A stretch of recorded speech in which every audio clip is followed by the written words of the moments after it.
నుండి, బంధకాల నుండి, అనారోగ్యం నుంచి, ప్రతి ఒక్క బలహీనత నుంచి, ప్రతి విధమైన కట్ల నుండి ఆయన విప్పి మనల్ని పరిశుద్ధులుగా చేసి మనందరినీ కూడా పరలోక రాజ్యంలో ఆయనతో పాటు పరిశుద్ధులుగా మనం కూడా ఉండడానికి, మనిషి తప్పు చేసి పాపం చేసి పాపంలో ఉండి దేవునికి దూరంగా ఉన్నప్పుడు ఆయనకు దగ్గరగా ఉండాలని తండ్రి కుమారుడు ఎవరైతే చేశారో, భూమిని ఆకాశాన్ని చేసిన దేవుడు ప్రజలందరూ తన సొంతంగా ఆలోచిస్తూ సొంతంగా ఆయనకు దూరంగా ఉంటున్నారు.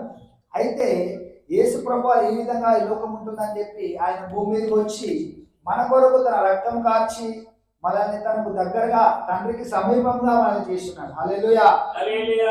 యోహాను సువార్త 1:14 అందులో కూడా రాయబడి ఉంటుంది, యేసు ప్రభువారే దేవుడే శరీరధారిగా మన మధ్యలో సంచరించున్నాడని ఇక్కడ రాయబడి ఉంది. ఆ వాక్యమే ఇక్కడ ఏం రాయబడింది? మొదటిగా ఆది యందు ఏముంది? వాక్యం ఉంది. వాక్యం అంటే మాట, దేవుని మాట. దేవుని మాటలే దేవుడు, మన మాటనే మనం అన్నమాట. ఇప్పుడు మనం ఒక మాట మాట్లాడినప్పుడు ఇది ఎవరి మాట?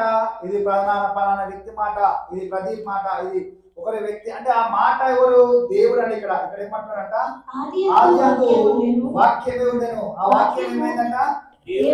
became flesh and made his dwelling among us. అంటే 1:14 ఆ వాక్యం శరీరధారి అయి, ఆ వాక్యం ఏమైంది? శరీరధారి అయి కృపా సత్య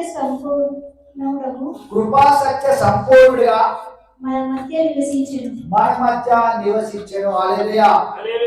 అంటే ఇప్పుడు దేవుడు